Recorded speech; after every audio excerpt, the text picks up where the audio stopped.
नमस्कार, मंडल news bulletin में आपका स्वागत है। आइए पेश करते हैं आज के प्रमुख व मुख्य समाचार।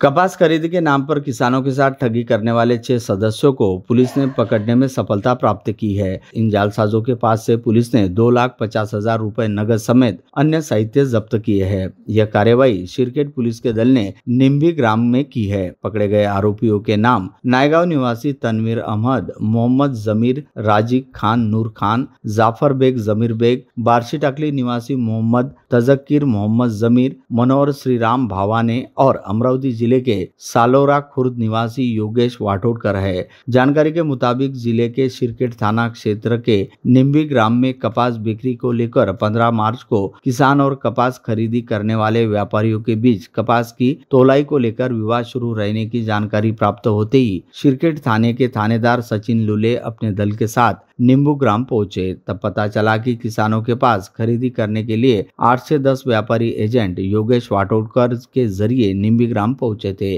कपास खरीदी बिक्री का व्यवहार शुरू रहते कपास का माल इलेक्ट्रॉनिक वजन कांटे पर तोलाई के लिए दिया जा रहा था। उस समय कुछ किसानों को वजन कांटे को लेकर संदेह निर्माण हुआ। इसी बात पर से विवाद शुरू हो गया था। पुलिस ने घटना स्थल पर किसानों द्वारा बेचे गए माल का आंकड़ा और प्रत्यक्ष व्यापारियों के टाटा 407 में रहे कपास की जाँच की। तब उसमें हेराफेरी दिखाई दी। किसानों के साथ वजन की तोलाई में हेराफेरी कर जालसाजी करने की बात ध्यान में आते ही पुलिस के दल ने वहां मौजूद 6 आरोपियों को कब्जे में लेकर पूछताछ की। तब उनके अन्य साथी विवाद के दौरान भीड़ में से भागे रहने और उनके पास वजन कांटे का रिमोट रहने का पता चला। उस रिमोट के जरिए यह जालसाज व्यापारी किसानों के कपास खरीदी के दौरान धोखाधड़ी करते रहने का पता चला। निम्बी निवासी शुभम साबले की शिकायत पर पुलिस ने आरोपियों के खिलाफ विविध धाराओं के तहत मामला दर्ज कर उन्हें गिरफ्तार कर लिया और टाटा 407 वाहन, 8 किलो कपास व 6 मोबाइल व 2,50,000 रुपए नगद जब्त कर लिए। सभी आरोपियों को न्यायालय में पेश कर 19 मार्च तक पुलिस हिरासत में रखा गया है। फरार आरोपियों की अभी भी तलाश जारी है।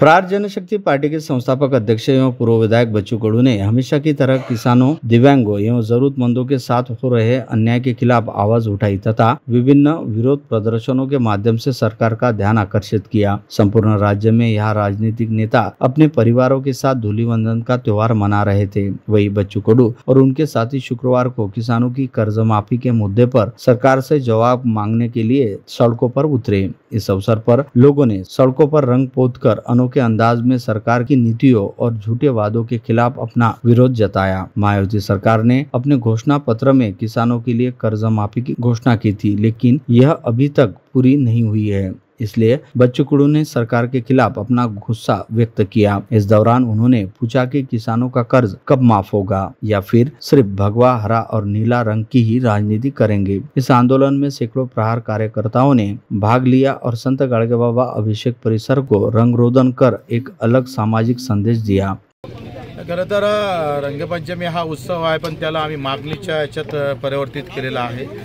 ज्या सरकारनं रंगाचं राजकारण करून आघाडी आणि युतीनं शेतकऱ्याला मूर्ख बनवण्याचं काम केलं। शब्द दिला होता का कर्जमाफी करू, पण कर्जमाफी तर झालीच नाही, उलट शेतीमालाला भाव पण भेटलेला नाही। आणि मग अशा दुहेरी हत्याकांड करण्याचं काम सरकारनं केलेलं आहे। एका इकडे कर्जमाफी न देता कर्ज न फेडणाऱ्या शेतकऱ्याच्या डोक्यात आता कर्ज फेडाव का नाही फेडाव अशी अवस्था, त्याच्यामुळे व्याज माफी होणार आणि अशा दुहेरी अवस्थेत आमचा शेतकरी खरं तर या सगळ्या विवंचनेत फसलेला आहे। दिव्यांगाचे पगार वाढायची मागणी आम्ही केली होती, मानधन वाढायची। 4 महिन्यापासून त्यांना पगार नाही आहे। त्या सगळ्या महत्त्वाच्या गोष्टीकडे युती सरकार जाणीवपूर्वक दुर्लक्ष करते आणि मग हे जर असंच राहिलं तर प्रहार मात्र शस्त्र हाती घेतल्याशिवाय राहणार नाही। ते आंदोलनाचं शस्त्र असेल आणि ते अतिशय गंभीर असेल।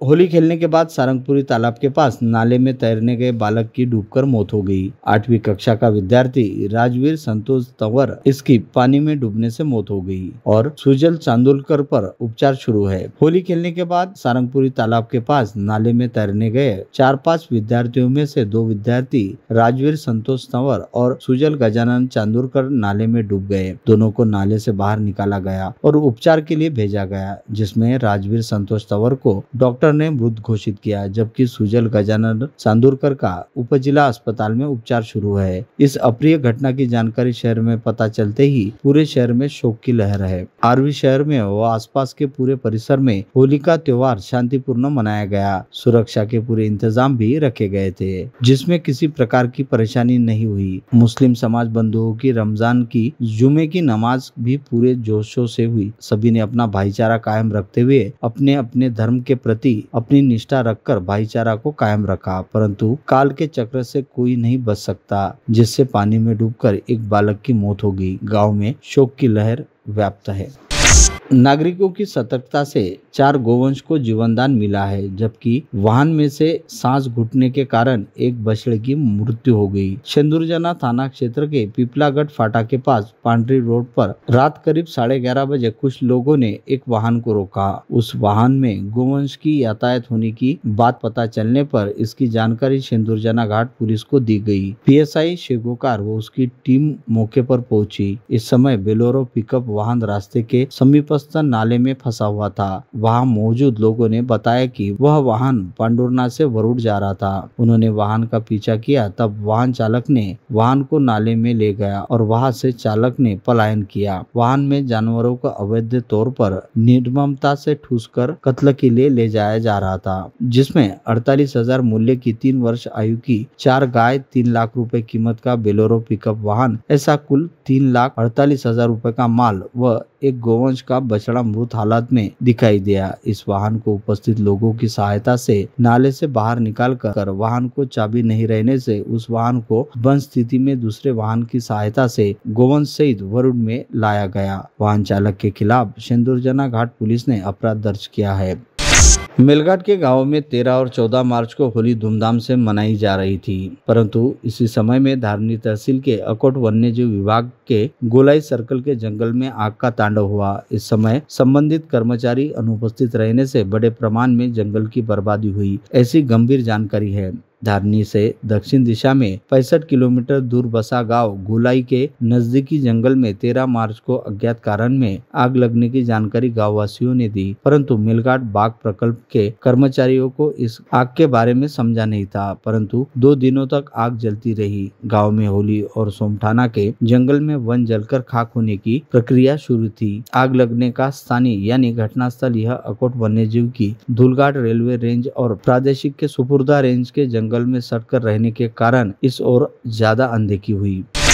जनवरी 2024 से दिसंबर 2025 के दौरान समाप्त होने वाली व रिक्त जगहों पर उपचुनाव के लिए चुनाव आयोग द्वारा मतदाता सूची प्रकाशित करने का कार्यक्रम घोषित किया है। जिले में 6 प्रत्यक्ष सरपंच पदों सहित सदस्यों के लिए 181 रिक्त होने के कारण इन ग्राम पंचायतों के प्रारंभिक मतदाता सूची 19 मार्च को प्रकाशित की जाएगी। चुनाव कार्यक्रम 26 मार्च की अंतिम मतदाता सूची प्रकाशित होने के बाद घोषित होने की संभावना है। उल्लेखनीय है कि जिले की ग्राम पंचायतों में मृत्यु, जन्म प्रमाण पत्र अथवा अयोग्यता के कारण रिक्त हुए पदों के लिए उपचुनाव करना आवश्यक है। इन ग्राम पंचायतों में उपचुनाव पिछले 1 साल से रुके हुए हैं। पहले ये चुनाव लोकसभा और फिर विधानसभा चुनाव के कारण स्थगित कर दिए गए थे। इससे पहले आयोग ने जिला निर्वाचन विभाग को 31 दिसंबर तक रिक्त पदों पर रिपोर्ट देने को कहा था। इनमें से 111 ग्राम पंचायतों में 161 सदस्य तथा 5 ग्राम पंचायतों में 5 प्रत्यक्ष सरपंच पद रिक्त है, लेकिन इस बीच चुनाव फिर स्थगित कर दिए गए। रिपोर्ट प्रस्तुत करने में 3 महीने का समय शेष रहने पर आयोग ने अब चुनाव आयोग को 28 फरवरी तक रिक्त पदों पर 13 मार्च तक रिपोर्ट प्रस्तुत करने का निर्देश दिया है। महाराष्ट्र के चंद्रपुर जिले में छुट्टी मनाने पिकनिक के लिए गए 5 युवकों की घोड़झड़ी तालाब में डूबने से मौत हो गई। घटना शनिवार शाम 4 बजे उजागर हुई। सभी युवक चिमूर तहसील के साडगांव कोलारी के निवासी बताए जा रहे हैं। मृतकों में जनक किशोर गावंडे, यश किशोर गावंडे, अनिकेत यशवंत गावंडे, तेजस बालाजी गावंडे व संजय ठाकरे शामिल है। इन युवकों में से जनक व यश सगे भाई बताए जाते हैं, जबकि अनिकेत और तेजस उनके चचेरे भाई है। जानकारी के अनुसार उक्त 5 युवकों के साथ साडगांव कोलारी का ही एक अन्य युवक, ऐसे कुल 6 लोग पिकनिक के लिए नागभीट तहसील में स्थित घोड़ाझरी तालाब में गए थे। ब्रिटिश काल में बने इस तालाब को पर्यटन स्थल के रूप में भी पहचाना जाता है। सप्ताह में या सार्वजनिक अवकाश के दिनों में यहाँ काफी भीड़ लगी रहती है। तैरने के लिए तालाब में उतरे थे ये सभी युवक। साटर गांव से घोड़ाजरी पहुंचे इन युवकों ने दिन भर छुट्टी मनाई, जिसके बाद वे तलोदी बालापुर के लिए जलापूर्ति के लिए बनाई गई पानी के टंकी के पास तालाब में उतरकर तैराकी कर रहे थे। यह पानी की गहराई ज्यादा थी, जिसका युवकों को अंदाजा नहीं था। पानी में उतरते ही सभी 6 युवक पानी में डूबने लगे। इस बीच आर्यन हेमराज तालाब से बाहर आ गया, लेकिन अन्य 5 युवक पानी में लापता हुए। घटना में बचे युवक ने आसपास के लोगों को जानकारी दी। नागबीट पुलिस मौके पर पहुंची व युवक की छानबीन शुरू की।